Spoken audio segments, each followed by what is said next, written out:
benar, yang lain salah. Enggak. Kita hanya menyatakan yang benar menurut Quran Sunnah berdasarkan penjelasan para ulama tuh ini nih. Hujahnya kuat. Alasannya ilmiah. Bisa dipertanggungjawabkan. Makanya saya pilih ini. Udah. Sikap seperti itu, ya. Adapun yang itu keliru dengan alasan begini. Sikap seperti itu sering dituding oleh orang dengan tudingan merasa benar sendiri, merasa soleh sendiri. Sama dengan begini. Kita katakan judi haram, mabuk haram, berzina haram, yang mencuri haram. Apakah dengan mengatakan semua itu kita merasa diri soleh dan suci? Tidak. Kalau kita katakan itu semua keliru, apakah kita merasa kitalah yang benar? Tidak. Kita tidak sedang memvonis orang itu salah dan kita benar. Kita hanya membicarakan hukum dari sebuah perbuatan. Hukum dari sebuah pemahaman. Benar atau salahnya sebuah pemahaman dengan argumentasi ilmiah yang siap dipertanggungjawabkan. Kita hanya begitu, tidak memvonis pelakunya. Apakah kalau kita katakan mabuk itu haram berarti kita memvonis orang yang mabuk pasti masuk neraka? Tidak. Pelakunya kita tidak vonis sebagai pasti masuk neraka karena kita tidak tahu akhir kematian dia. Siapa tahu setelah sekarang mabuk, besok lusa dia tobat, lalu bagus keislamannya dan mati dalam keadaan husnul khotimah. Mungkin. Kita tidak sedang memvonis nasib si pemabuk di akhirat, enggak. Kita hanya membicarakan hukum dari perbuatannya. Umpamanya korupsi itu haram, tidak boleh. Apakah berarti saya memvonis para koruptor nanti pasti masuk neraka? Enggak. Karena mungkin saja si koruptor tadi nanti bertobat dan bagus keislamannya, mengembalikan semua hasil korupsinya, keluarkan zakat, infak, sedekah, lalu taqarrub kepada Allah, lalu mati dalam keadaan demikian. Mungkin. Jadi surga neraka seseorang itu dilihat dari akhir kehidupan dia dan kalkulasi dari seluruh amal dia antara yang baik dan yang buruk. Apakah pemabuk tidak ada amal baiknya? Pasti ada amal baiknya. Apakah koruptor tidak ada amal baiknya? Pasti ada amal baiknya. Nanti semua dikalkulasikan. Nanti semua ditimbang. Ya. Jadi kita tidak memvonis pelaku. Tapi kita hanya membicarakan hukum dari amalan tertentu. Itu. Tapi sayang orang, begitu kita membahas hukum dari sebuah perbuatan, langsung memvonis, oh berarti mereka ini para ahli neraka, kamu merasa mau ke surga sendirian. Emangnya surga itu hanya milik nenek moyang kamu? Kalau semua masuk neraka, kamu sendirian di surga, kesepian loh. Ada yang ngomong begitu ya.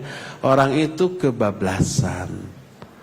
Dia menganggap kita memvonis pelaku dari sebuah perbuatan hanya karena kita membahas hukum tentang perbuatan itu. Ada seseorang yang menyatakan di grup, saya ada grup tertentu, orang itu mengirim nyanyian ke dalam grup kita. Saya berikan nasihat, itu bukan dari Islam dan seterusnya, kemudian nih ayat, nih hadis, langsung dia. Berarti kamu menuduh itu ustad-ustad yang suka nyanyi itu ahli neraka ya? Gitu langsung nuduh nate. Kita kan sedang berbicara hukum nyanyian, bukan berbicara vonis terhadap orang yang menyanyi. Adapun orang yang menyanyi itu nanti dikalkulasikan amal-amalnya dengan amal baiknya, amal buruknya yang lain, dan dilihat akhir kehidupan dia. Harus dibedakan antara memvonis si pelaku dengan menghukumi sebuah perbuatan, ya. Jadi rata-rata orang menuduh pelaku, bukan menghukumi perbuatan. Termasuk yang ini, berarti kita merasa benar sendiri. Tidak bermakna begitu. Sama dengan kalau kita pakai pakaian yang bagus, oh kamu sombong. Sama dengan begitu, padahal itu tidak sombong.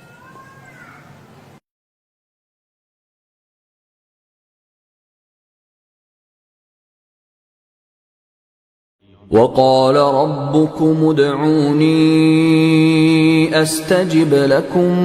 Doanya bagus untuk kita hafal. Terlebih bagi yang sering bepergian, musafir. Allahumma inna naj'aluka fi nuhurihim wa na'udzubika min syururihim. Ini doa yang sangat bagus. Ya Allah, kami jadikan Engkau berada di hadapan mereka. Jadi mereka itu berhadapan dengan Engkau, bukan dengan aku, bukan dengan kami. Dan kami berlindung kepada Engkau dari kejahatan mereka. Bismillahirrahmanirrahim. Kafha ya ayn sad.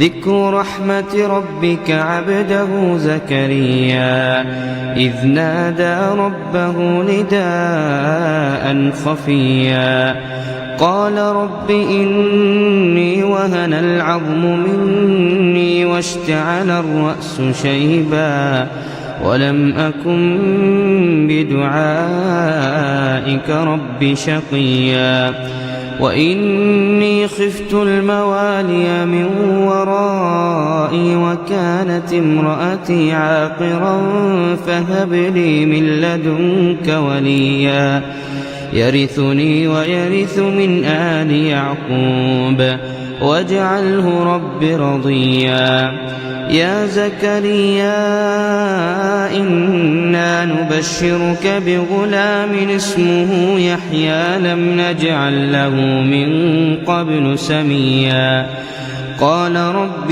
أنى يكون لي غلام وكانت امرأتي عاقرا وقد بلغت من الكبر عتيا قال كذلك قال ربك هو علي هين وقد خلقتك من قبل ولم تك شيئا قال رب اجعل لي آية قال آيتك ألا تكلم الناس 3 ليال سويا فخرج على قومه من المحراب فأوحى إليهم أن سبحوا بكرة وعشيا يا يحيى خذ الكتاب بقوة وآتيناه الحكم صبيا وحنانا من لدنا وزكاة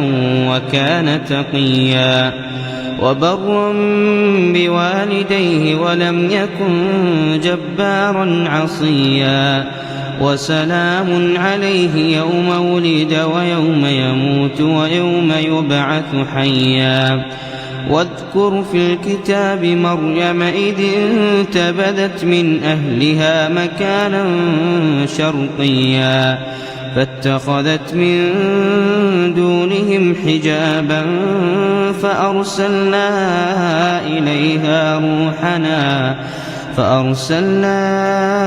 إليها روحنا فتمثل لها بشرا سويا قالت إني أعوذ بالرحمن منك إن كنت تقيا قال إنما أنا رسول ربك لأهب لك غلاما زكيا قالت أنى يكون لي غلام ولم يمسسني بشر ولم أك بغيا قال كذلك قال ربك هو علي هين ولنجعله آية للناس ورحمة منا وكان أمرا مقضيا فحملته فانتبذت به مكانا قصيا فأجاءها المخاض إلى جذع النخلة قالت يا ليتني مت قبل هذا وكنت نسيا منسيا فنادى. Yuk belanja di Tarbiyah Sunnah Mart. Dengan belanja di Tarbiyah Sunnah Mart, Anda turut berpartisipasi dalam dakwah yang diselenggarakan YTS.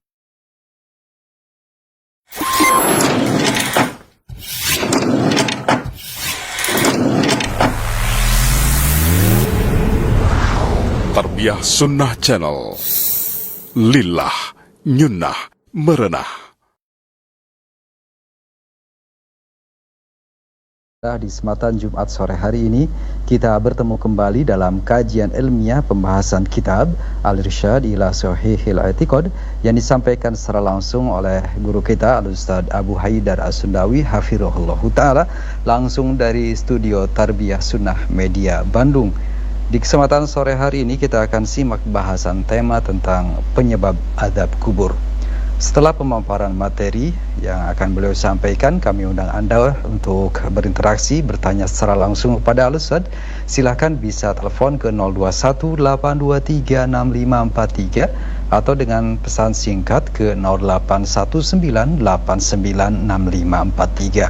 Ikhwatal Islam, pendengar dan pemirsa, kita simak dan ikuti pemaparan materi kepada Al-Ustaz. Falyatafaddal masykura. طيب بسم الله الرحمن الرحيم. السلام عليكم ورحمة الله وبركاته. الحمد لله الذي بعث في الأميين رسولا منهم يتلو عليهم آياته ويزكيهم ويعلمهم الكتاب والحكمة وإن كانوا من قبل لفي ضلال مبين. وأشهد أن لا إله إلا الله الملك الحق المبين وأشهد أن محمدا عبده ورسوله صادق الوعد الأمين والصلاة والسلام على أشرف الأنبياء والمرسلين وعلى آله وأصحابه أجمعين ومن تبعهم بإحسان إلى يوم الدين وبعد. Ikhwati fillah, baik para pendengar Radio Roja Cilengsi, Roja Bogor, Roja Lampung, Roja Palembang, Roja Tanjung Pinang, Roja Berau, Roja Pontianak, Roja Kendari, Roja Surabaya, Roja-roja di kota-kota lain, para pendengar radio Tarbiyah Sunnah Bandung dan radio-radio lain, juga pemirsa Roja TV di mana saja Anda berada, juga pemirsa TV-TV manapun yang ikut merilai kajian kita di sore hari ini, juga para netizen melalui akun manapun di mana saja Anda berada. Alhamdulillah, kembali kita berjumpa melanjutkan pembahasan tentang masalah akidah. Kemarin Jumat yang lalu kita sedang membahas tentang bantahan kepada orang-orang yang mengingkari adanya azab kubur karena memakai akal, memakai perasaan, sehingga ya salah faham. Mereka beranggapan azab kubur, alam kubur itu terjadi di kuburan hanya karena disebut alam kubur. Padahal bukan. Alam kubur alam gaib. Kuburan itu alam nyata karena kita yang buat. Kita yang menggali. Kita bisa rubah, kita bisa pindahkan. Itu alam nyata. Alam kubur, alam gaib yang entah di mana, entah bagaimana. Adapun penyebutan alam kubur disebabkan karena umumnya yang mati dikubur. Nama yang sebenarnya adalah alam barzakh. Wa min waraihim barzakhun ila yaumi yub'atsun. Di belakang mereka ada alam barzakh. Maksudnya di belakang itu, di belakang kehidupan manusia setelah manusia mati, ada alam barzakh ila yaumi yub'atsun, sampai hari ketika mereka dibangkitkan kelak pada hari kiamat. Disebut alam barzakh Karena alam itu memisahkan antara alam dunia dan alam akhirat. Barzakh itu pemisah atau penyekat. Alam barzakh nama lain dari alam kubur. Disebut alam kubur karena keumuman orang yang mati dikubur. Pada hakikatnya baik dikubur atau tidak, setiap orang yang mati masuk ke alam barzakh yang disebut dengan sebutan alam kubur, yang berbeda kondisi dan keadaannya dengan kuburan, dengan alam dunia, dengan alamnya tak beda. Dan karena itulah wajib kita meyakini keberadaan alam kubur tidak diukur dari kondisi di kuburan. Tapi karena ini alam gaib, maka mempercayainya sebatas apa yang diterangkan dalam Al-Quran atau hadis-hadis yang sahih tentang alam barzakh atau alam kubur, mau masuk akal mau tidak. Kalau toh tidak masuk akal, disebabkan karena kelemahan akal kita. Juga disebabkan karena hukum yang Allah berlakukan di alam barzakh berbeda dengan di alam dunia. Akal tidak bisa menjangkau alam gaib. Di antara yang tidak masuk akal tersebut adalah dibangkitkannya kembali orang yang masuk alam kubur. Jangan dibayangkan oleh akal, kan kuburan itu sudah ditutup oleh tanah. Bagaimana bisa bangkit? Di alam kubur disebut nanti dihimpit dengan satu himpitan yang meremukkan seluruh tulang belulangnya lalu utuh lagi seperti sedia kala. Itu enggak masuk akal. Memang akal tidak bisa menjangkaunya karena hukum yang Allah berlakukan di alam barzakh berbeda dengan hukum yang Allah berlakukan di alam dunia. Selama perkara gaib itu diterangkan oleh Quran, diterangkan oleh hadis, wajib kita percayai.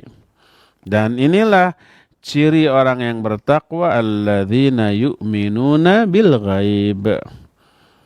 Orang bertakwa adalah orang-orang yang beriman, percaya, yakin kepada perkara gaib. Selama perkara gaib itu diterangkan oleh Quran dan hadis yang sahih. Nah, ayat Al-Quran tentang adanya alam kubur sudah kita terangkan. Hadis-hadis lebih banyak lagi. Sampai mencapai mutawatir maknawi. Dan ini yang ditegaskan oleh para ulama ahlul hadis. Berkata Syekhul Islam Ibn Taimiyah rahimahullah dalam kitab Majmul Fatawa. Kata beliau, fa'amma hadithu azabil qabr wa mas'alata munkar wa nakir fakathiratun mutawatirah. Adapun hadis-hadis tentang azab kubur, juga tentang pertanyaan munkar dan nakir, maka hadis itu amat sangat banyak mencapai mutawatir maknawi, bersumber dari Nabi alaihi salatu wassalam. Seperti hadis yang diterangkan dalam Sahih Bukhari dan Sahih Muslim, diterima dari Ibnu Abbas radhiyallahu anhuma, bahwa Nabi alaihi salatu wassalam melewati dua kuburan. Lalu beliau menyatakan, innahuma la yu'adzaban wa ma yu'adzabani fi kabirin. Amma ahaduhuma fakana yamshi bin namimah wa amma al-akhar fakana la yastatiru min baulih. Nabi alaihi salatu wassalam melewati dua kuburan. Beliau berhenti lalu berkata, sesungguhnya penghuni dua kubur ini sedang diazab di alam kuburnya. Mereka tidak diazab karena perkara yang dianggap besar. Dalam riwayat lain, bala innahuma lakabiran. Padahal ya kedua perkara ini perkara besar dalam Islam, tapi diremehkan, dianggap kecil, dianggap enteng. Adapun yang pertama, karena dia suka ngadu-ngadu domba, suka namimah, ngadu-ngadu orang, maksudnya dua orang yang tadinya bersahabat dirusak persahabatannya menjadi bermusuhan. Dua orang yang tadinya akrab dirusak hubungannya menjadi renggang. Namshi bin namimah. Dia berjalan ke sana kemari untuk melakukan namimah. Si A dan si B bersahabat. Lalu di belakang si B, si A berbicara keburukan si B kepada kita. Oleh kita disampaikan ke si B. Akibatnya si B marah ke si A. Akhirnya bermusuhan itu karena kita, itu namimah. Yang seperti ini dianggap kecil oleh orang. Makanya banyak yang melakukannya. Ini penyebab orang itu diazab di alam kubur. Adapun yang kedua, dia kalau habis kencing tidak membersihkan diri dari air kencingnya. Tidak mencuci najis bekas kencingnya. Maka kedua-duanya diazab di alam kubur. Lalu Nabi SAW meminta pelepah kurma yang masih basah dibagi dua, kemudian beliau tancapkan masing-masing di atas kuburan yang dua tadi. Lalu para sahabat bertanya, "Ya Rasulullah, lima fa'alta hadza?" Wahai Rasulullah, kenapa engkau lakukan hal ini? Kenapa engkau tancapkan itu dua batang pelepah kurma yang masih basah di atas dua kuburan itu? Beliau kemudian menjawab, la'allahu yukhaffafu anhuma malam bisa. Mudah-mudahan, kata beliau, ini bisa meringankan azab kubur selama ini belum kering. Hadis riwayat Imam Bukhari dan Imam Muslim ini dari Ibnu Abbas ini menjelaskan adanya azab kubur yang dialami oleh dua orang itu. Ini perkara gaib, iya. Sahabat-sahabat lainnya nggak tahu, hanya Nabi yang tahu. Kenapa Nabi SAW tahu? Diberitahu oleh Allah tentang perkara gaib ini. Selain Nabi nggak dikasih tahu.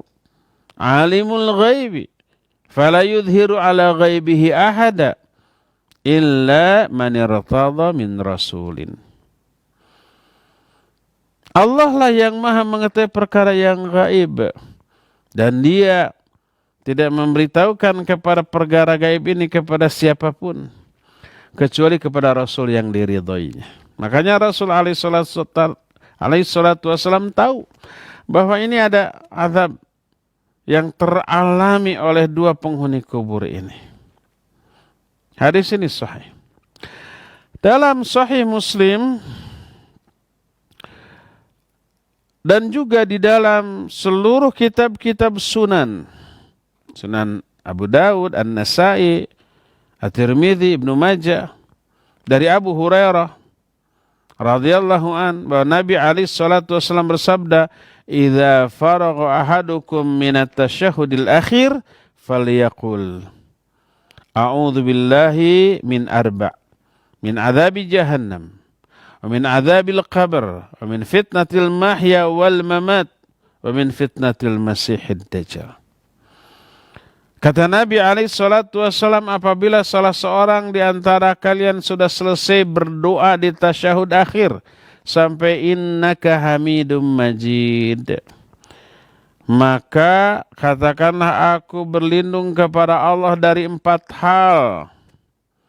Pertama, dari azab neraka jahanam, menunjukkan jahanam ini ada, gaib, kita nggak lihat, kita nggak merasakan, kita tidak bisa menjangkaunya dengan indera kita, tapi ada, wajib kita yakini. Kenapa? Diterangkan dalam Al-Quran, diterangkan dalam hadis yang sahih. Aku berlindung kepada Allah dari azab jahannam dan juga dari azab kubur. Gaib juga azab kubur, kita nggak lihat apa, bagaimana, di mana, bukan di kuburan. Wa min fitnatil mahya wal mamat, juga dari fitnah kehidupan. Fitnah yang selama hidup kita alami, musibah, penderitaan, kanyeri, kaperih, lahir ataupun batin, fisik ataupun psikis, itu fitnah hidup. Dari diri kita, dari keluarga kita, dari orang lain, dari sesama muslim, dari orang kafir, macam-macam. Wal mamat juga dari fitnah kematian. Maknanya fitnah menjelang kematian. Ada godaan setan sebelum kita mati. Ketika kita sakaratul maut. Untuk menyesatkan kita agar kita ini su'ul khatimah wal'iyadzubillah. Semoga Allah mewafatkan kita dalam keadaan husnul khatimah. Allahumma rizukna husnul khatimah. Allahumma rizukna husnul khatimah. Allahumma rizukna husnul khatimah. Waj'alna birahmatika min ahlil jannah. Wa min fitnatil masihid dajjal, dan dari fitnah al-masih ad-dajjal.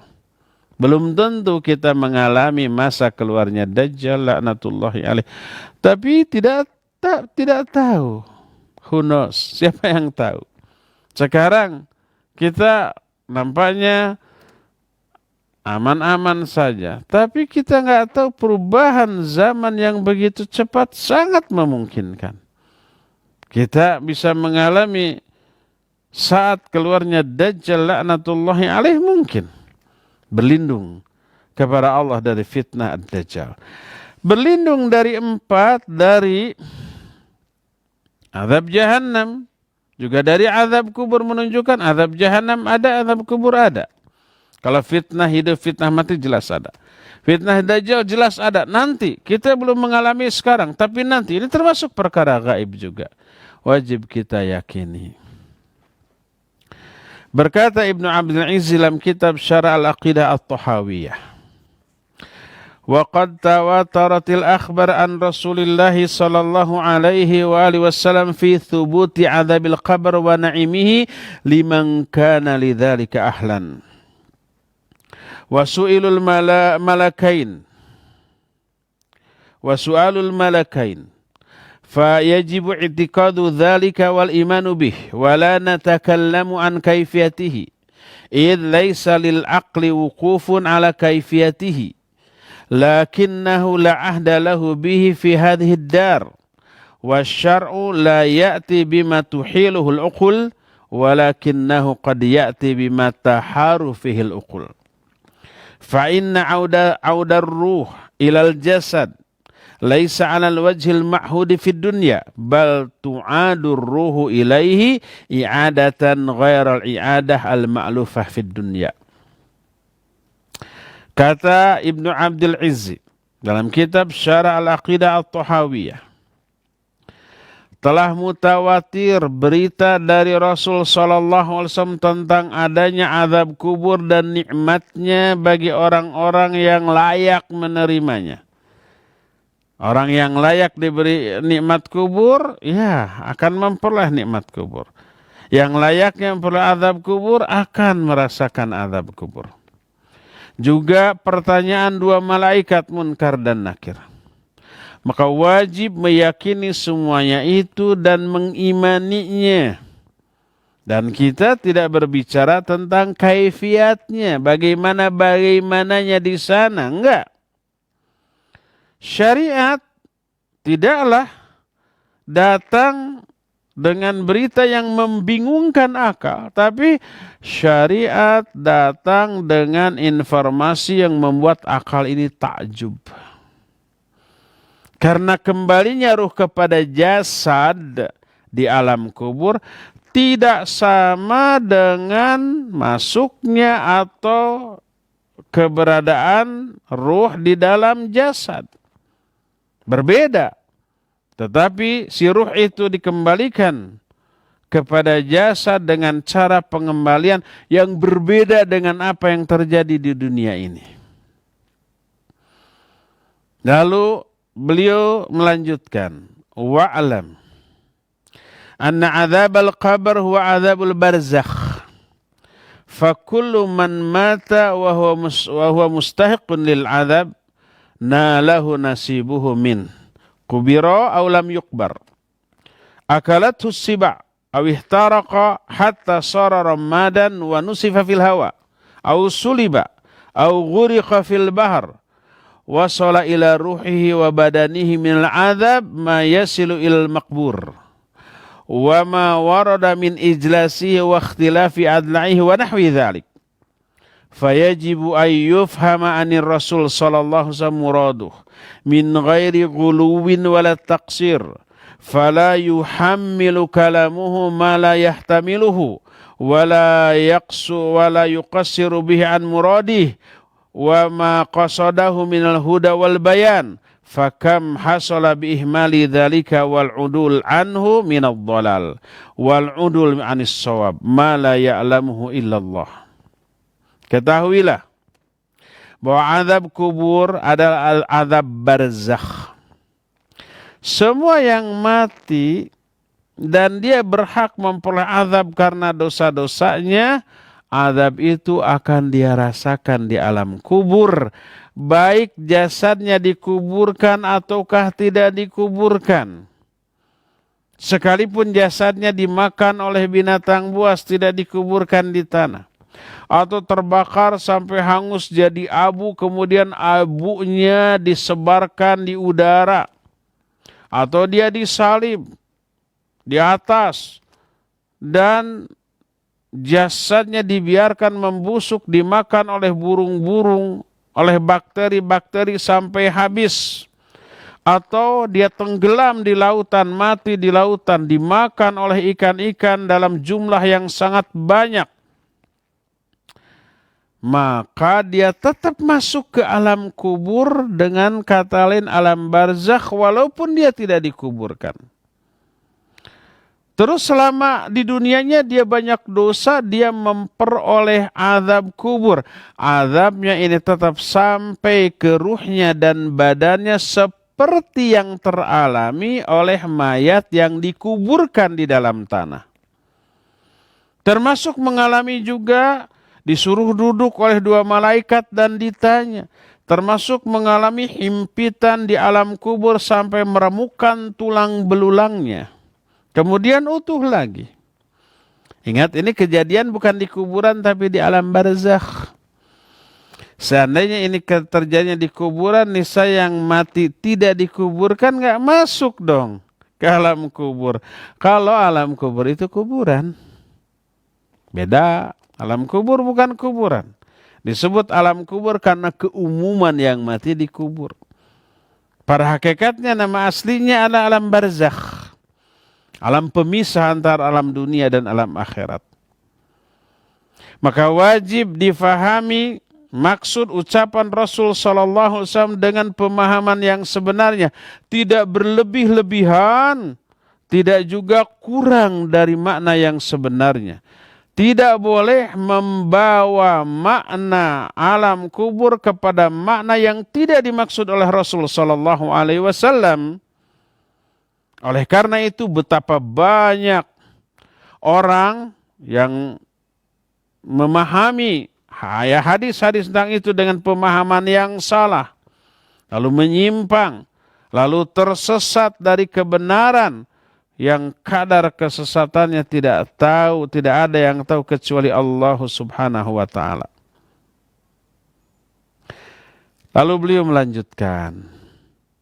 Beliau yang dimaksudlah Ibnu Abil Izz dalam kitab Syarah Al-Aqidah At-Tahawiyah.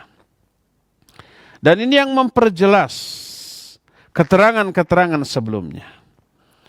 Falhasil, kesimpulannya adalah anna daur thalathun, bahwa negeri yang akan kita alami ini ada 3.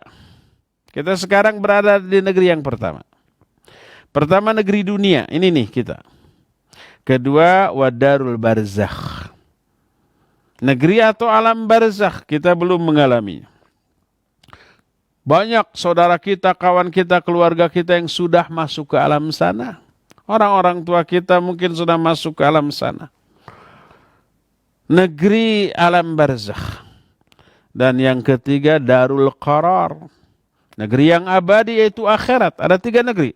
Dunia, alam barzakh, alam akhirat. Masing-masing alam Allah menetapkan hukum yang berbeda satu dengan yang lainnya. Di alam dunia seperti yang sekarang kita alami, Allah menyusun manusia terdiri dari badan dan juga jiwa. Ada dua unsur dalam diri kita. Ada badan kita ini, raga. Ada jiwa kita, ini yang gaib, jiwa kita ini nggak kelihatan. Nah, bagaimana hukum yang Allah terapkan di dunia? Allah menerapkan hukum di dunia bagi manusia hanya untuk badan. Hanya untuk badan, terasa oleh badan. Tapi ruh mengikuti, jiwa kita mengikuti. Contohnya umpama kita mengalami sakit, badan kita yang sakit. Ruhnya tidak merasakan sakit, tapi ruhnya terefek, terpengaruh. Jadi ikut sedih, ikut menderita, lemes gitu ya. Badan kita lelah, habis olahraga, habis bekerja. Maka kita jadi mager, malas gerak, inginnya istirahat. Ruh kita terefek oleh kondisi badan kita. Jadi hukum, katakanlah hukum alam yang Allah terapkan di alam dunia diperuntukkan bagi badan. Tapi ruh mengikuti. Ruh terkena efeknya. Ini di alam dunia.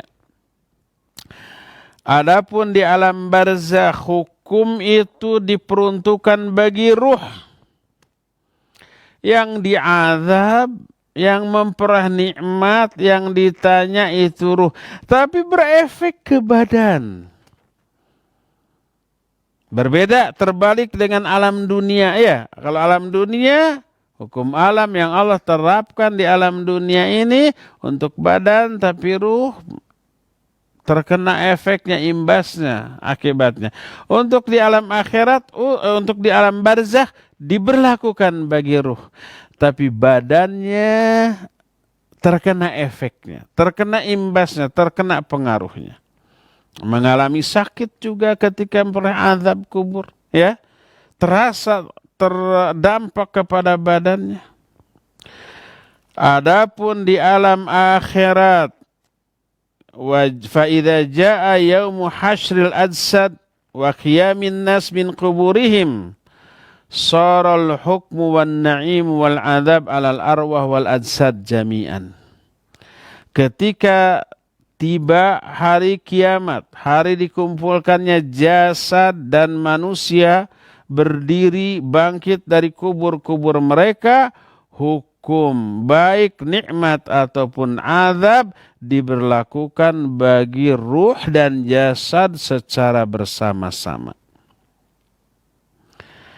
Berdasarkan hal itulah maka beliau kemudian menyatakan فَإِذَا تَأَمَّلْتَ هَذَا الْمَعْنَى حَقَّ التَّأَمُّلِ ظَهَرَ لَكَ أَنَّ كَوْنَ الْقَبْرِ رَوْضَةٌ مِنْ رِيَاضِ الْجَنَّةِ أَوْ حُفْرَةٌ مِنْ حُفَرِ النَّارِ مُطَابِقٌ لِلْعَقْلِ وَأَنَّهُ حَقٌّ لَا مِرْيَةَ فِيهِ وَبِذَلِكَ يَتَمَيَّزُ الْمُؤْمِنُونَ بِالْغَيْبِ مِنْ غَيْرِهِمْ. Kalau engkau memperhatikan penjelasan tadi dengan perhatian yang sebenar-benarnya, jelaslah bagimu bahwa kondisi alam kubur itu bisa menjadi salah satu taman surga atau bisa menjadi salah satu di antara lubang api neraka. Maka ini bisa diterima oleh akal. Dan ini adalah benar, tidak ada keraguan sedikit pun di dalamnya.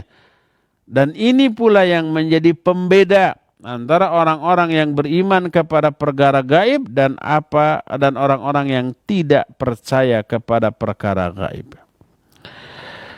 Kedua, yang harus wajib diketahui adalah bahwa api di alam kubur bagi orang-orang yang layak diazab di alam kubur, atau kenikmatan yang Allah berikan kepada penghuni kubur bagi orang-orang yang layak memperoleh nikmat kubur, itu jenisnya berbeda dengan jenis api dan jenis kenikmatan yang ada di dunia. Allah Azza wa Jalla umpama mengubur orang itu di tanah, lalu dikirim api, apinya api neraka. Bukan api di dunia, atasnya, bawahnya yang jauh lebih dahsyat, lebih panas, lebih mengerikan daripada api dunia. seandainya api neraka di alam kubur ini disentuh oleh penduduk dunia, maka tidak akan merasa apa-apa. Karena beda alam, ini mah di dunia, itu mah di alam gaib, alam akhirat. Apinya api akhirat, dikirimnya ke alam barzakh yang tersekat, terpisah, terhalangi dari alam dunia.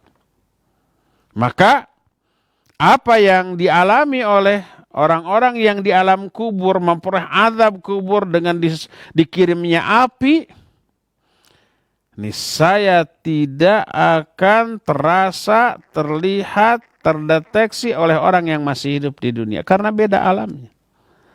Berbeda umpamanya dengan kita bikin lubang, kemudian di lubang itu di bawahnya dinyalakan api, kemudian ditutup lagi dengan tanah, tapi di bawah tanah itu masih ada nyala api. Ada nggak pengaruh panas atau minimal hangat ke atas permukaan tanah? Ada, karena apinya api dunia. Dan kita hidup di dunia, terasa panasnya. Lihatlah umpamanya lahar, larva di gunung umpamanya, bukan larva, lava atau lahar. Di dalam tanah, nyembul keluar, kerasa panasnya, kerasa. Itu api dunia. Terasa oleh orang yang hidup di dunia. Adapun api yang dipakai mengazab orang di alam kubur, api akhirat. Alamnya beda. Maka tidak akan terasa, tidak akan terdampak, terpengaruh, terdeteksi oleh orang yang masih hidup di dunia. Karena beda alam. Demikian juga nikmat kubur berupa angin surga, wewangiannya, kesejukannya itu berasal dari akhirat. Dihembuskan ke alam kubur orang-orang yang saleh. Alamnya alam barzakh, anginnya angin surga dari akhirat, tidak akan bisa terdeteksi, terasakan oleh orang yang masih hidup di dunia. Yang paling ajib atau ajaib adalah dua orang dikuburkan berdampingan. Satu soleh, satu durhaka. Yang soleh memperoleh nikmat kubur. Yang durhaka memperoleh azab kubur. Yang memperoleh azab kubur memperoleh api dari neraka. Hembusan dari api neraka. Yang memperoleh nikmat kubur memperoleh hembusan dari surga. Berdampingan. Seandainya di bawah, di kuburannya itu bolong, tetap saja tidak akan saling mempengaruhi. Orang yang memperoleh nikmat kubur, di sampingnya memperoleh azab kubur, tidak akan merasakan panasnya, beda alam.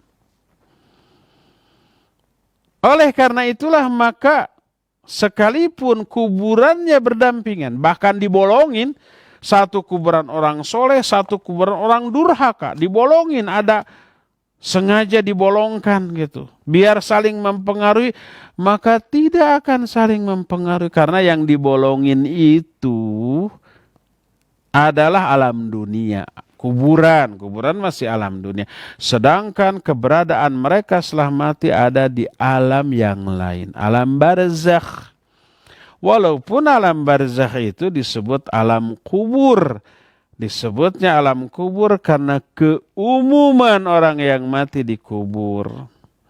Pada hakikatnya mau dikubur atau tidak, semua orang yang mati masuk ke alam kubur yang nama lainnya adalah alam barzakh. Dan Allah Azza wa Jalla telah memperlihatkan kepada kita di alam dunia saja beberapa keajaiban yang merupakan kekuasaan Allah Subhanahu wa Ta'ala. Apa keajaibannya itu? Allah perlihatkan sebagian dari azab kubur itu kepada sebagian makhluk yang masih hidup di alam dunia. Siapa saja? Nabi SAW. Beliau mendengar jeritan alam kubur. Termasuk siapa? Termasuk binatang-binatang. Hanya dua jenis makhluk yang tidak mendengar, yaitu jin dan manusia. Selain jin dan manusia, para binatang mendengar jeritan alam kubur. Sebagaimana yang disabdakan oleh Rasul alaihi salatu wassalam. Kata beliau, laula an alla tadafanu la da'autullaha ayusmi'akum min adzabil qabr ma asma'. Seandainya aku tidak khawatir kalian tidak mau menguburkan jasad-jasad jenazah kalian, niscaya aku akan berdoa kepada Allah agar Allah membuat kalian mendengar jeritan alam kubur seperti yang aku dengar. Tapi alhamdulillah Allah tidak memperdengarkan jeritan alam kubur. Seandainya Allah perdengarkan jeritan alam kubur, pertama, hilanglah hikmah beriman kepada perkara gaib. Di sini inti dari keimanan seorang mukmin adalah imannya kepada perkara gaib. Perkara gaib itu tidak terlihat, tidak terdengar, tidak terdeteksi, tapi diterangkan dalam Quran Sunnah. Percaya enggak tuh? Berita ini dari Allah dan Rasulnya, percaya enggak? Nah ini, walaupun tidak melihat, tidak mendengar, tidak mendeteksi, tidak menjangkau dengan panca indera, selama sumbernya Quran Sunnah, percaya. Dan ini hakikat dari keimanan. Adapun kalau sudah melihat azab kubur, melihat neraka lalu beriman, nggak ada faidahnya. Nggak ada fungsi dari beriman kepada perkara gaib yang tadi diterangkan. Inilah penjelasan para ulama tentang adanya alam kubur atau alam barzakh yang merupakan alam gaib yang tidak boleh diingkari, diragukan kebenarannya hanya karena menganggap alam barzakh atau alam kubur itu adalah kuburan. Ini keliru besar, ya. Tentu saja adanya keterangan tentang azab kubur wajib membuat kita takut. Ya, itu adalah tujuan utama dari penjelasan tentang hal ini. Rasa takut ini penting dan perlu. Karena rasa takut kita mengerem diri dari berbuat salah, dari melanggar larangan, dari mengabaikan perintah, dari berbuat durhaka kepada Sang Pencipta. Karena ada rasa takut. Lalu apa saja penyebab seseorang bisa diazab di alam kubur? Berkata Al-Allamah As-Safaraini rahimahullahu ta'ala dalam kitab Lawami'ul Anwaril Bahiyah. Kata beliau, Al-asbabul lati yu'adzabu biha ashabul qubur ala qismain, mujmal wa mufassal. Adapun penyebab yang mengakibatkan penghuni kubur diazab di alam kuburnya ada dua jenis. Jenis yang pertama, macam yang pertama adalah alasan yang mujmal. Mujmal itu global, umum. Yang kedua yang mufassal. Mufassal itu yang rinci. Ada yang global, ada yang rinci. Ada yang umum, ada yang detil. Ammal mujmal فإنهم يعذبون على جهلهم بالله وإضاعتهم لأمره وارتكابهم معاصيه فلا يعذب الله روحا عرفته وأحبته وثملت أمره واجتنبت نهيه ولا بدنا كانت فيه أبدا فإن عذاب القبر بل وعذاب الآخرة أثر غضب الله وسخطه على عمده فمن أبغض الله وأسخطه في هذه الدار بارتكاب مناهيه ولم يتب ومات على ذلك كان له من عذاب البرزخ بقدر غضب الله وسخطه عليه فمستقل ومستكثر ومصدق ومكذب. Adapun penyebab yang mujmal, yang umum, yang global adalah Mereka diazab karena kebodohan mereka tentang Allah. Karena mereka tidak kenal Allah. Karena menyia-nyiakan perintahnya. Karena melanggar larangan-larangannya. Itu intinya. Semua perintah diabaikan, semua larangannya dilanggar. Karena apa? Karena mereka tidak mengenal Allah dan tidak peduli. Makanya tidak mau mengenal Allah Azza wa Jalla. Bodoh tentang Allah, bodoh tentang syariatnya, tidak peduli terhadap perintahnya ataupun larangannya. Akibatnya apa? Larangannya dilanggar, asal menyenangkan dirinya. Perintahnya diabaikan karena melaksanakan perintah Allah itu ribet, repot, rempong. Itu penyebab utama orang diazab di alam kubur. Allah Azza wa Jalla tidak akan mengadab ruh yang mengenal Allah dan mencintai Allah, yang melaksanakan perintah Allah, yang menjauhi larangan Allah, dan juga tidak akan mengadab badan yang ruhnya seperti itu. Karena azab kubur bahkan azab akhirat di neraka merupakan wujud dari atau dampak dari kemurkaan dan kemarahan Allah atas hambanya. Maka siapa saja di kalangan hambanya yang membuat Allah murka, yang membuat Allah benci, Allah marah dalam kehidupan di dunia ini, dengan cara melanggar larangannya, mengabaikan perintahnya, dan tidak tobat terhadap hal itu serta mati di atas atau dalam keadaan demikian, dia akan memperoleh azab di alam barzakh yang kadar azabnya sesuai dengan kadar kemurkaan Allah kepada dia. Kalau umpamanya dosanya sedikit hanya menimbulkan sedikit kemarahan Allah, azabnya juga sedikit. Tapi kalau dosanya besar, mengundang kemarahan Allah yang sangat besar, azabnya juga lebih dahsyat.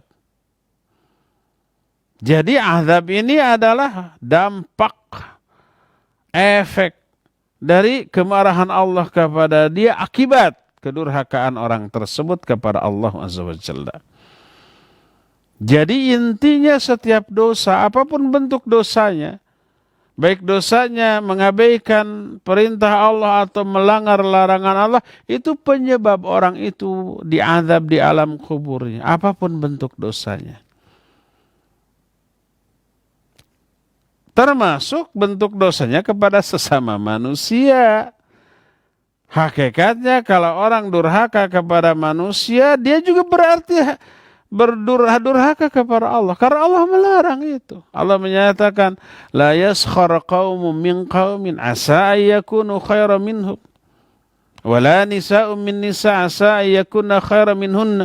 Wala talmizu anfusakum. Wala tanabazu bil alqab. Janganlah satu kaum menghina kaum yang lain. Ini larangan Allah. Kalau seseorang menghina orang lain, pertama dia durhaka kepada Allah. Kedua, dia juga menyakiti sesama makhluk, hamba Allah. Dosanya kedua pihak itu. Wanita juga jangan menghina, mencela wanita lain. Boleh jadi yang dicela lebih bagus, lebih baik daripada yang mencela. Jangan saling menghina di antara sesama kalian. Jangan saling memberi gelar dengan gelar-gelar yang buruk. Itu larangan Allah. Ketika orang memberi gelar buruk kepada orang lain, pertama dia durhaka kepada Allah yang melarang hal itu. Ijtanibu katsiran minadh-dhann inna ba'dadh-dhanni itsam. Jauhi oleh kalian berprasangka, karena sebagian prasangka itu dosa. Sebagian prasangka dosa maksudnya ada sebagian yang tidak dosa, iya, yaitu berbaik sangka itu bagus. Berburuk sangka suudzon itu yang buruk. Jauhi. Iyyakum wadh-dhanna fa inna dhanna akdzabul hadits. Jauhi oleh kalian dzan, karena dzan itu sedusta-dusta ucapan. Wala tajassasu wala yaghtab ba'dukum ba'dha ayuhibbu ahadukum ay ya'kula lahma akhihi maitan fakarihtumu. Janganlah kalian tajasus. Tajasus itu mencari-cari kesalahan orang lain, dikorek-korek lalu diekspos.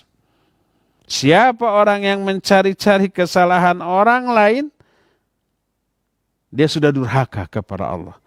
Baik kesalahan orang lain itu ketemu ataupun tidak, dia sudah melanggar ayat ini. Durhaka dia kepada Allah.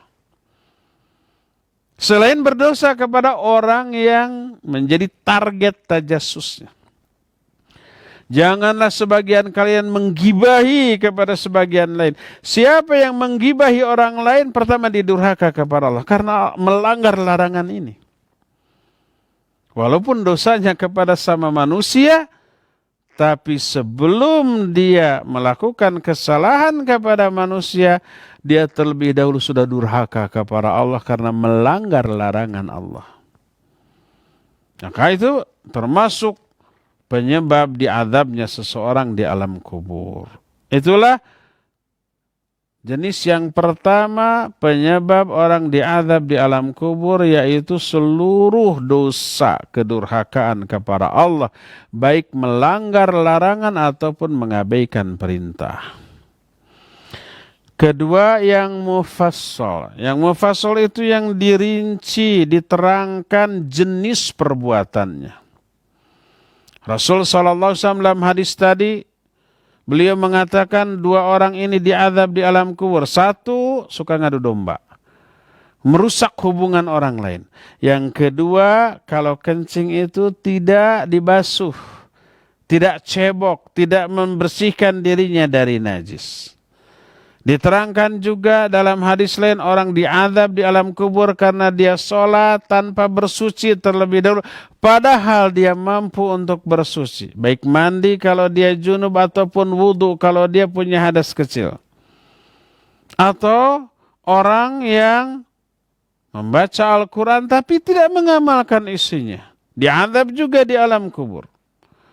Atau para pezinah laki-laki ataupun perempuan, termasuk juga para pemakan riba, termasuk juga orang yang melewatkan sholat subuh, termasuk juga orang-orang yang tidak menunaikan kewajiban zakat, termasuk orang-orang yang mengobarkan api fitnah dalam kehidupan bermasyarakat, orang-orang sombong, orang-orang takabur, orang-orang riya, orang-orang yang suka mencela sesama manusia. Itu semua diterangkan di dalam hadis-hadis sebagai dosa-dosa yang secara spesifik akan diazab pelakunya di alam kubur. Orang yang menggibahi orang lain, nanti di alam kubur si kukunya akan panjang, terbuat dari logam. Dia cakar-cakarkan itu kukunya ke wajahnya dan badannya, berlumuran darah. Sakitnya, perihnya nggak ketulungan. Ingat, ini alam kubur adalah azabnya azab akhirat, bukan azab dunia. Yang kadar ketersiksaannya ataupun kesakitannya berlipat-lipat dibanding apa yang dialami di alam dunia. Oleh karena itulah maka pada hakikatnya seluruh jenis dosa menyebabkan pelakunya diazab di alam kubur bila dosanya tersebut tidak terhapus, baik oleh tobat, oleh istighfar, oleh sedekah, atau oleh amal-amal baik, atau oleh apapun, maka akan ada perhitungan di alam barzakh, apalagi di alam akhirat nanti, ya. Inilah penjelasan tentang alam kubur beserta penyebab seseorang diazab di alam kubur. Sore ini cukup sampai di sini saja dan kita masih punya sisa waktu untuk bertanya jawab kepada Al-Akh Al-Fadil Fawas di studio Radio Roja Cilengsi. Dipersilakan untuk memandu tanya jawab dengan pendengar dan pemirsa. Wa sallallahu ala nabiyina Muhammadin wa ala alihi wa ashabihi wassalam. Silakan Fawas.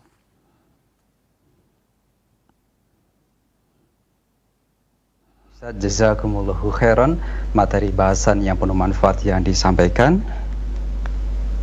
Untuk selanjutnya Ikhwatal Islam, kita memasuki sesi interaktif, sesi tanya jawab.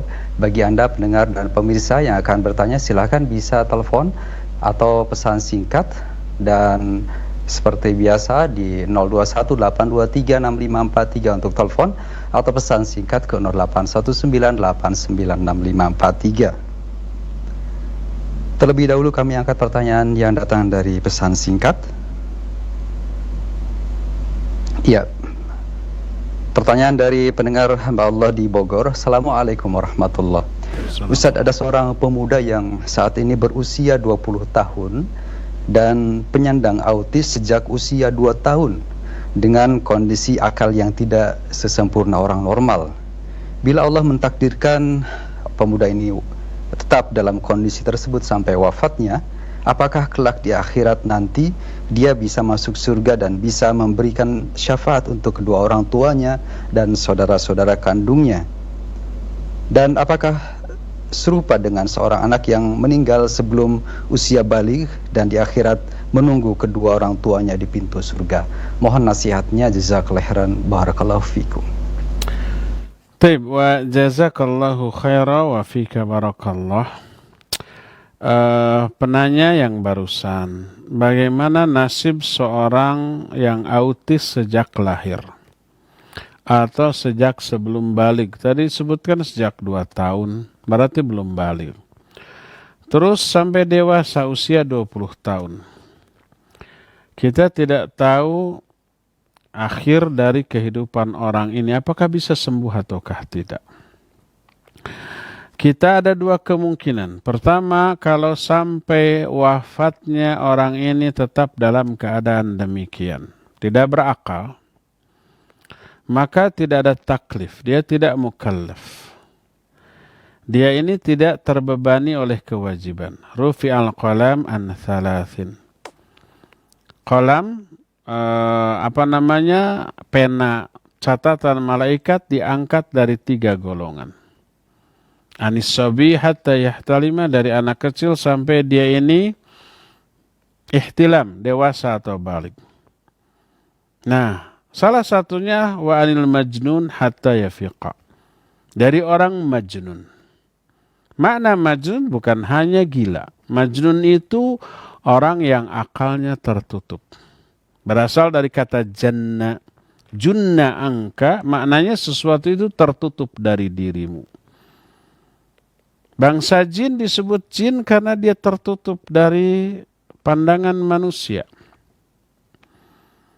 Termasuk bayi yang ada di dalam perut ibu. Tertutup dari pandangan. Kita disebut dengan sebutan janin. Demikian pula orang yang akalnya tertutup, tidak berfungsi secara normal, disebut majnun. Baik dia gila ataupun autis yang tadi. Akalnya tidak berkembang sempurna seperti umumnya orang. Tidak bisa memahami, tidak bisa berpikir. Dinasihati juga tidak masuk. Dia dengar, cuma ketawa-ketawa aja, tapi nggak ngerti apa yang dia dengar dari ucapan atau nasihat orang. Tidak ada manfaatnya menasihatinya, membimbingnya.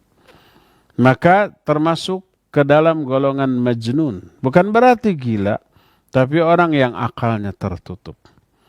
Maka dia tidak mukallaf, tidak terbebani dengan kewajiban. Sebagian ulama memasukkan orang seperti ini bernasib sama dengan anak kecil yang mati ketika kecil. Beberapa pertemuan yang lalu, hari Selasa, pekan yang lalu, kita membahas tentang Al-Qiyamatul Kubra, tentang kiamat besar. Kita membahas nasib anak kecil di akhirat.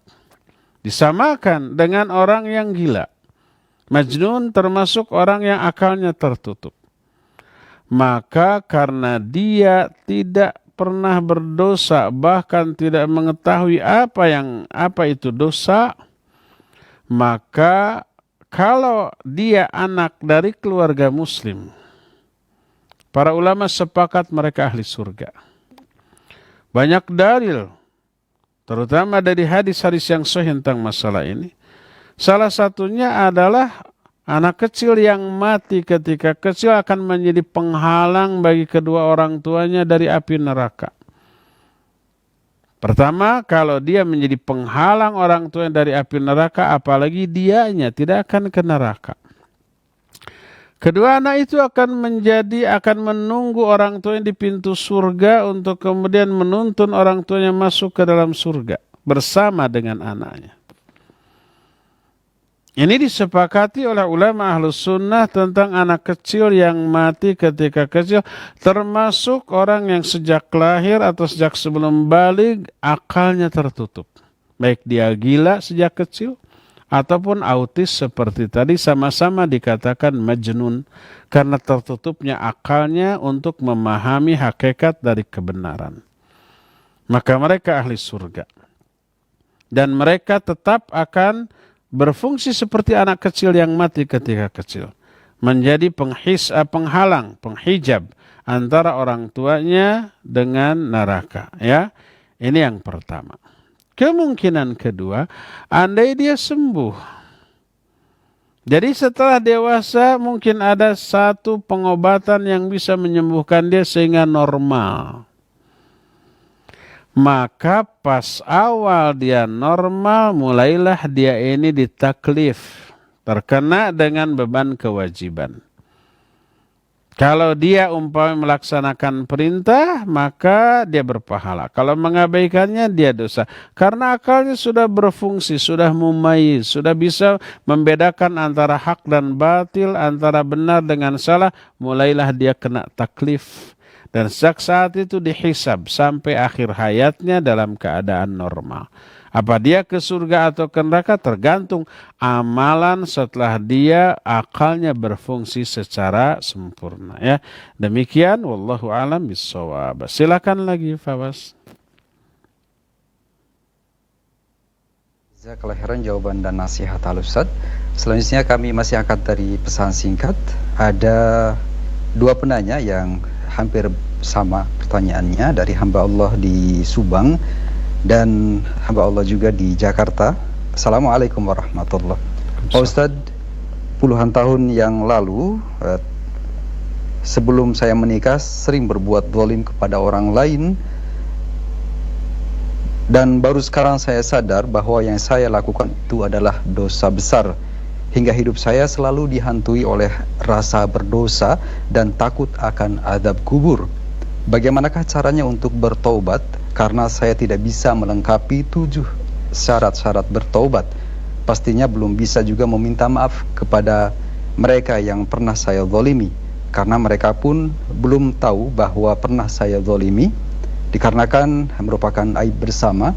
Dan kalau saya paksakan meminta maaf kepadanya, bisa jadi akan menghancurkan semua pihak di dalam rumah tangga. Mohon solusinya, nasihat dan doa serta apa saja yang harus saya bacakan atau amalkan agar bisa mendapatkan taubat dari semua kezaliman dan dosa-dosa tersebut. Terima kasih Al-Ustadz atas nasihatnya. Baik. Barakallahu fiik. Penanya yang barusan, sebelum menikah melakukan banyak kezaliman kepada orang dan belum sempat ditobati, dan sekarang ingin tobat. Sayangnya tidak bisa 7 syarat tobat itu dilakukan. Pertama, syarat mana saja? Kalau yang 6 harus bisa. Yang 1 ini mungkin belum bisa atau tidak bisa. 6 itu pertama, berhenti. Itu wajib berhenti. Kalau ini belum bisa ya nggak, berarti belum tobat. Masih berbuat zalim sampai sekarang ya, harus berhenti. Mungkin ini bisa ya. Kedua, menyesal. Tadi sudah ada penyesalan karena takut diazab di alam kubur. Ketiga, bertekad tidak mengulang kembali. 3 ini harus bisa. Nah, keempat dan kelima ini berkaitan dengan waktu, pasti bisa, ya. Yaitu sebelum sakarat dan sebelum matahari terbit dari sebelah barat. Sekarang masih dari sebelah timur. Yang keenamnya yang masih bisa ikhlas. Bukan karena ada kepentingan-kepentingan dunia. Minta maaf agar dapat dukungan enggak, tapi ikhlas lillahi ta'ala. Itu 6, itu pasti mesti bisa itu. Nah yang ketujuh ini yang belum tentu bisa, yaitu mengembalikan hak orang yang dizalimi. Kalau kezalimannya terketahui oleh yang bersangkutan, ya gentle kita, minta maaf. Kalau orang itu ada dan bisa ketemu melalui media sosial, melalui handphone, atau langsung bertemu, berjumpa. Terus terang, ingat nggak dulu, saya pernah menipu kamu dan kamu sampai uring-uringan marah ke saya. Ingat nggak bahwa dulu saya pernah mengambil uang kamu lalu kabur. Kamu marah kepada saya. Ya, orang itu tahu kezaliman kita, kita gentle minta maaf, kembalikan haknya. Kalau kezaliman itu berupa mengambil barangnya, ganti barangnya. Kalau mengambil uangnya, kembalikan uangnya. Dengan nilai yang setara dengan nilai emas. Karena nilai emas itu stabil. Kalau umpamanya dulu 20 tahun lalu kita mengambil uang dia umpamanya. Berapa? 1 juta. Nah sekarang dibayar 1 juta jelas beda lah ya. Konversikan ke emas. Kalau dulu 1 juta itu berapa gram emas? Oh umpamanya dulu segram emas itu cuma 100.000. Berarti kalau 1 juta 10 gram emas. Nah, sekarang 10 gram emas berapa? 5 juta kembalikan senilai itu, ya. Jadi kalau kezalimannya itu berupa sesuatu yang harus dikembalikan berupa barang atau uang, kembalikan dan minta maaf.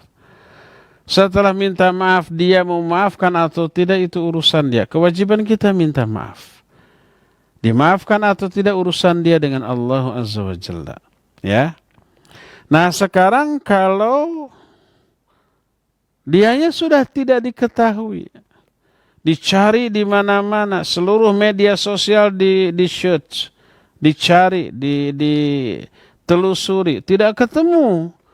Dianya ataupun keluarganya tidak ketemu. Apa yang harus kita lakukan? Infakkan, sedekahkan saja senilai uang atau barang yang pernah kita ambil, infakkan, sedekahkan atas nama dia. Insya Allah dapat pahala. Dia pahalanya dapat dari infak kita, kita juga dapat pahala dari hal tersebut. Ya, itu yang pertama. Kedua, kalau kezalimannya sesuatu yang tidak dia ketahui, yang bila diberitahukan akan menimbulkan madarat, contoh menggibahinya atau memfitnahnya, dia nggak tahu kita gibahi, dia nggak tahu kita fitnah, dia adem ayem saja, baik saja kepada kita, padahal citra buruknya sudah tersebar kemana-mana karena kita. Bagaimana tobat dari kezaliman tersebut? Apakah harus diberitahukan minta maaf, saya sudah memfitnah kamu, sekarang nama kamu buruk. Saya sudah menggibahi, sekarang citra kamu jelek. Apakah harus begitu? Tidak. Tidak harus begitu. Karena apa? Karena bila itu dilakukan bisa menyakiti dia 2 kali. Pertama ketika difitnah atau digibahinya. Yang kedua setelah tahu bahwa kita menggibahi, dia sakit hati. Mungkin akan menimbulkan madarat, mungkin. Dia akan memukul kita, membalas dengan balasan yang lebih buruk lagi. Dan setelah itu hubungan jadi rusak, jadi memusuhi. Maka itu madarat, maka jangan diberitahukan. Terus gimana tobatnya? Pertama, ralat gibahan kita tentang dia. Gimana cara meralatnya? Ya ngomong lagi ke orang-orang teman-teman kita yang dulu kita menggibahi dia di hadapan mereka. Kumpulkan lagi. Kita bilang, dulu saya pernah ngomong dia itu jelek, dia itu nyebelin, dia itu buruk dan seterusnya. Itu salah, itu keliru. Dia tidak sejelek yang saya omongkan. Saya yang saat itu terhasut oleh setan laknatullahi alaih. Dia ini baik. Puji, ralat. Ya, kalau melalui media sosial, maka harus melalui media sosial lagi. Kedua, doakan kebaikan dia, ampuni doakan ampunan, doakan rahmat, doakan berkah kebaikan bagi dia dan keluarganya. Ya, Itu kalau dia belum tahu. Jadi kalau kezaliman tersebut tidak diketahui oleh orangnya dan memberitahukannya bisa menimbulkan madarat, maka tak perlu memberitahukannya, tapi cukup meralat semua kezaliman yang pernah kita lakukan, lalu puji dia, ungkit-ungkit kebaikannya di hadapan orang, lalu doakan dia dengan doa-doa kebaikan, doa ampunan, doa rahmat, dan yang sejenisnya. Ya, demikian. Wallahu a'lam bishawab. Silakan lagi. Ustaz, atas jawaban dan nasihatnya, barakallahu fiik.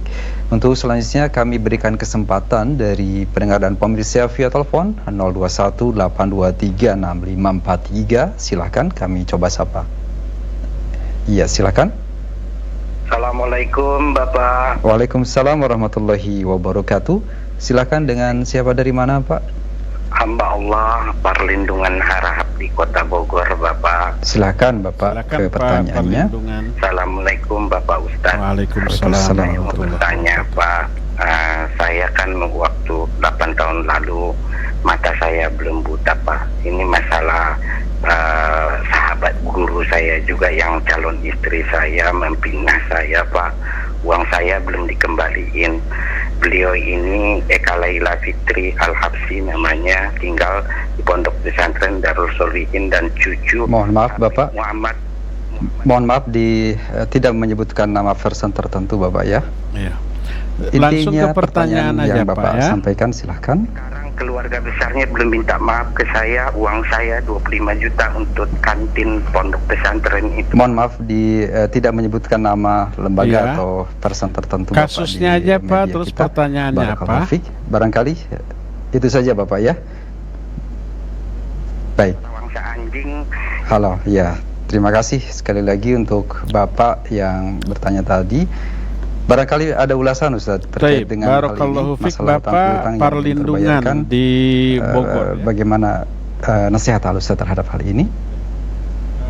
Pak Perlindungan di Bogor, Bapak memperoleh kezoliman, dizolimi oleh orang lain berupa mungkin diambil uangnya 25 juta rupiah, tapi sampai sekarang belum dikembalikan, tidak ada kata-kata maaf dari mereka, minta maaf. Apa yang harus dilakukan?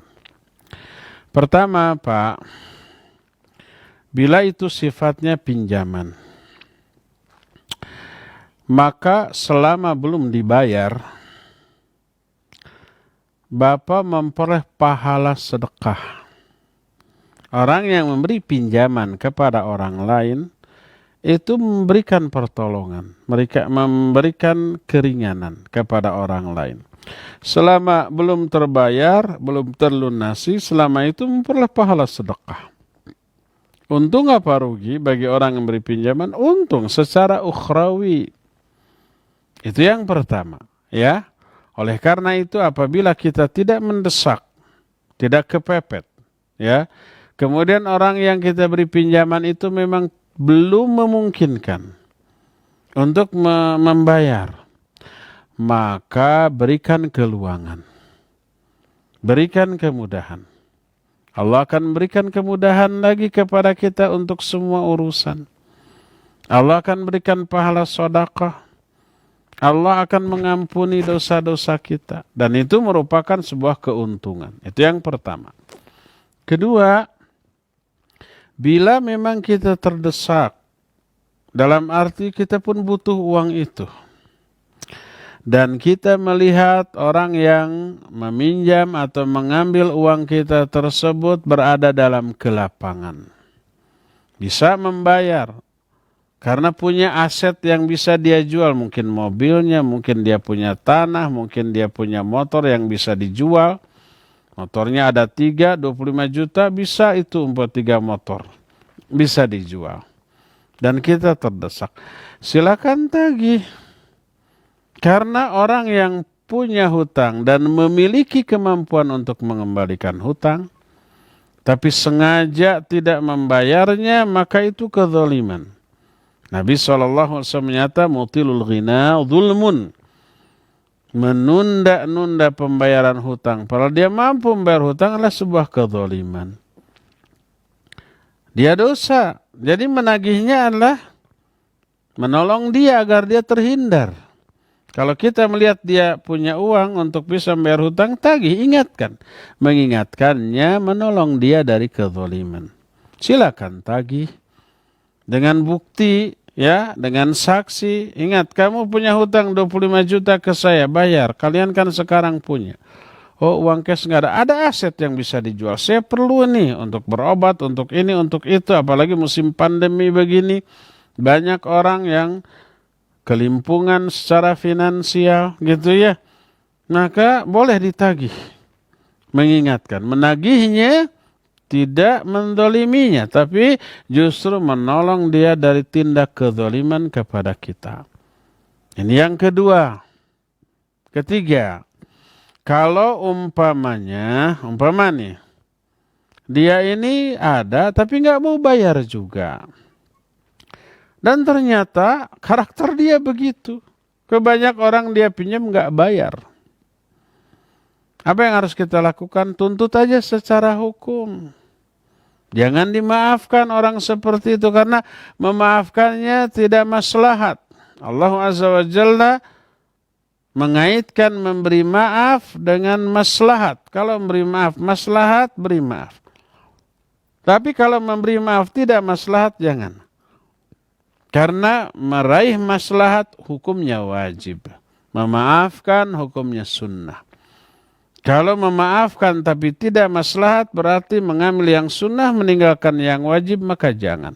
Tuntut dia biar dia jerak. Kepolisikan lapor dengan bukti ini. Dia punya uang 25 juta, ini buktinya nih. Kepolisikan. Tuntut secara perdatanya agar dia mengembalikan dengan menyita aset yang bisa menutupi hutang itu dan juga pidananya. Untuk apa? Bukan untuk mencelakai dia, tapi untuk memberi efek jerak.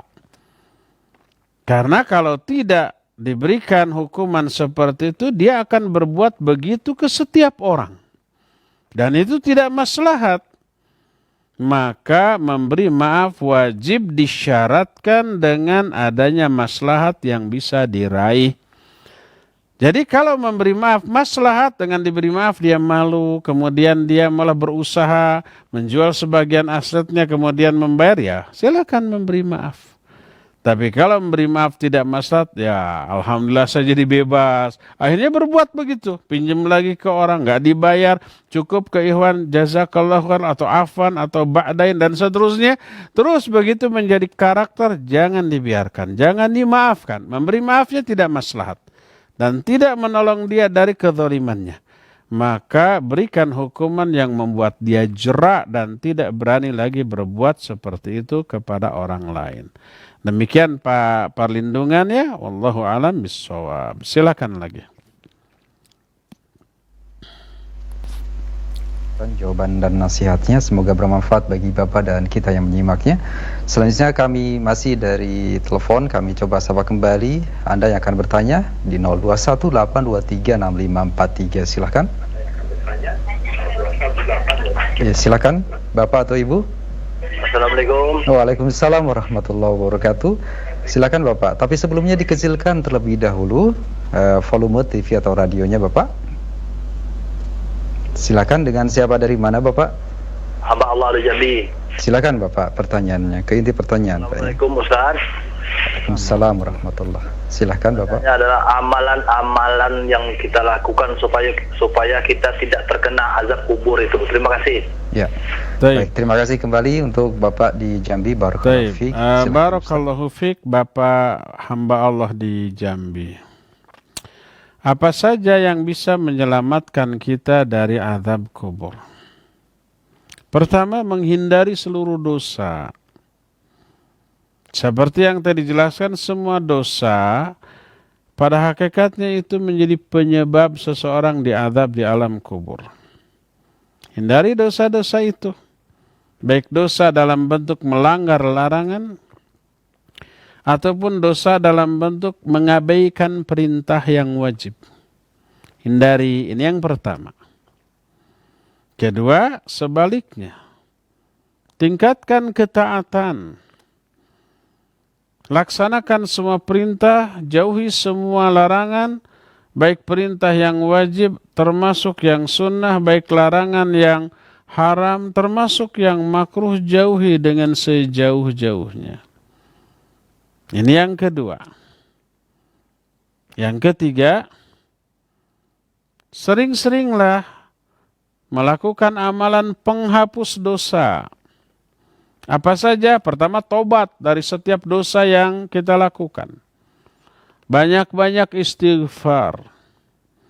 Plus banyak-banyak infak dan sedekah. Karena Rasul SAW menyatakan, inna sedekah tudfi'u ghadabar rahman. Sesungguhnya sedekah itu bisa memadamkan kemurkaan Allah Azza wa Jalla. Sedekah itu penghapus dosa.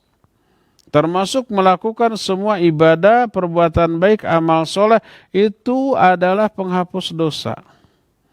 Zikir, baca Al-Quran, sholat sunat, apalagi yang wajib. Membaca Al-Quran dan menghafalkannya, berzikir sebanyak yang kita mampu. Itu semua amalan penghapus dosa, karena termasuk al-hasanat. Al-hasanat itu kebaikan. Allah berfirman dalam Al-Quran, innal hasanat yudhibnas sayyiat. Sesungguhnya kebaikan-kebaikan itu bisa menghapus dosa-dosa. Dosa yang tadinya harus diazab di alam kubur, di-cancel, dibatalkan karena sudah dihapus oleh kebaikan-kebaikan yang kita lakukan.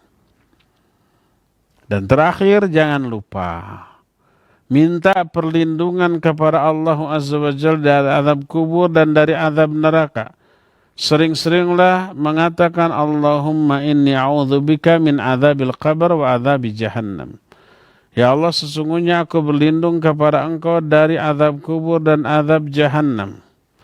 Baca perlindungan itu di dalam sholat, di dalam tahiyat. Berlindung kepada Allah dari 4 hal tadi. Allahumma inni a'udzubika min azabi jahannam, wa min azabil qabr, wa min fitnatil mahya wal mamat, wa min fitnatil masihid dajjal. Ya Allah, sungguhnya aku berlindung kepada Engkau dari azab jahannam dan juga azab kubur. Dan aku berlindung kepada Engkau dari fitnah kehidupan dan fitnah kematian, serta dari fitnah al-masih ad-dajjal. Ya, jadi sering-seringlah minta perlindungan kepada Allah Azza wa Jalla dari azab kubur dan azab neraka. Ya, wallahu alam. Terakhir ya Fawas ya, silakan. Jazakallahu khairan. Jawaban dan nasihat Al-Ustaz ini juga jawaban dari pertanyaan pendengar kita hamba Allah di Semarang dan Abu Fat yang bertanya hal yang sama. Baik, untuk selanjutnya kami angkat pertanyaan yang datang dari pesan singkat yang terakhir. Baik, dari Bapak Andri di Majalengka. Assalamualaikum warahmatullahi wabarakatuh. Diawali dengan ungkapan doa. Semoga kita diselamatkan oleh Allah Subhanahu wa taala dari azab kubur. Yang jadi pertanyaan Ustaz, apakah seseorang yang husnul khotimah akan selamat dari azab kubur atau apakah akan tetap juga mendapatkan azab kubur dari dosa-dosa yang pernah diperbuatnya di dunia? Mohon nasihat dan penjelasan Al-Ustaz. Jazakallahu khairan. Baik, wa jazakallahu khaira Pak Andri di Majalengka. Barakallahu fik. Orang yang wafat dalam keadaan husnul khatimah adalah orang yang diberi anugerah oleh Allah Azza wa Jalla. Dan kondisi husnul khatimahnya itu menghapus dosa-dosa yang dia lakukan sebelumnya. Rasul SAW bersabda, al-a'mal bi khawatimiha. Amal-amal itu tergantung kepada amal yang terakhir dilakukan. Innar rajula la ya'malu bi amali ahlin nar hatta la yakuna bainahu wa bainaha illa dhira. Fayasbiqu alaihi al-kitab fayamalu bi amali ahli jannah fayadkhuluha. Ada orang yang mengamalkan amalan-amalan buruk, amalan-amalan ahli neraka. Dosa terus, maksiat terus. Sehingga tak ada jarak antara dia dengan neraka kecuali hanya satu hasad. Tinggal selangkah lagi dia masuk neraka. Tapi ketetapan Allah mendahului. Dia berhenti dari dosanya. Terus berubah mengamalkan amalan-amalan ahli surga, ibadah dan amal soleh. Mati dalam keadaan demikian. Lalu dia masuk ke dalam surga. Ini husnul khatimah. Masuk ke dalam surga. Dosa-dosa yang lalu gimana? Diampuni. Kematian seseorang dalam keadaan husnul khatimah, artinya husnul khatimah itu baik di masa akhir dari kehidupannya, itu mengindikasikan keridhaan Allah kepada dia. Dan ridho Allah itu menunjukkan dosa-dosa dia di masa yang lalu itu terhapus. Baik terhapus oleh taubatnya yang dia lakukan sebelum matinya, atau oleh faktor penghapus dosa yang lain selain taubat. Dia banyak infak, banyak sedekah, berpegang teguh pada Quran dan As-Sunnah. Dia umpamanya banyak berbuat baik kepada orang, lalu orang-orang mendoakan, memintakan ampunan dan rahmat untuknya. Dia umpamanya melakukan banyak amal soleh dan kebaikan dan seterusnya. Dan itu semuanya menghapus dosa-dosa yang pernah dia lakukan. Lalu sebagai tanda bahwa Allah menghapus dosanya, mengampuni kesalahan-kesalahannya, Allah wafatkan dia dalam keadaan husnul khatimah. Baik tanda husnul khatimahnya itu umpamanya dia meninggal malam Jumat atau hari Jumat, maka dia akan dibebaskan diselamatkan dari fitnah kubur. Atau umpamanya ada keringat yang bercucuran di keningnya di akhir hayatnya. Atau dengan penyebab atau keterangan tentang husnul khatimah yang lain yang banyak. Berkata Rasul sallallahu alaihi wasallam, "Man mata lailatal jum'ah aw yaumal jum'ah waqahu Allahu min fitnatil qabr." Siapa orang yang wafat, yang meninggal malam Jumat atau hari Jumat, maka Allah akan selamatkan dia dari fitnah kubur. Jadi adanya tanda husnul khatimah pada diri seorang ketika kematiannya itu tanda dari Allah, bahwa Allah ridha kepadanya. Allah perlihatkan ke semua orang dia itu mati dalam keadaan baik. Insyaallah dia selamat dari azab kubur, selamat dari api neraka. Semoga Allah Azza wa Jalla mewafatkan kita semuanya dalam keadaan husnul khatimah dan memasukkan kita semuanya ke dalam surga, menyelamatkan kita dari azab kubur, azab neraka, dan menganugerahi kita dengan nikmat kubur dan nikmat surga. Allahumma rzuqna husnul khatimah waj'alna bi rahmatika min ahlil jannah. Allahumma ajirna minan nar. Allahumma inna na'udzubika min adzabi jahannam wa min adzabil qabr wa min fitnatil mahya wal mamat wa min fitnatil masihid dajjal. Amin ya rabbal alamin. Cukup ya, sampai di sini insyaallah kita jumpa kembali di hari Jumat yang akan datang. Subhanakallahum bihamdik asyhadu an la ilaha illa anta astaghfiruka wa atubu ilaik. Walhamdulillahi rabbil alamin. Wa sallallahu ala nabiyina Muhammadin wa ala alihi wa ashabihi wasallam. Wassalamualaikum warahmatullahi wabarakatuh. Yuk belanja di Tarbiyah Sunnah Mart. Dengan belanja di Tarbiyah Sunnah Mart, Anda turut berpartisipasi dalam dakwah yang diselenggarakan YTS.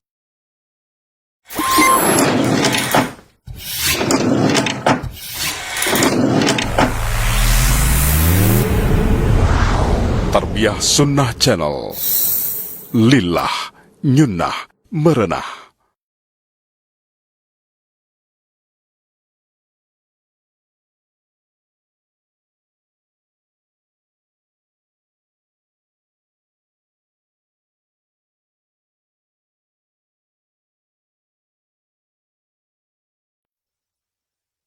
Pikirkan dengan baik.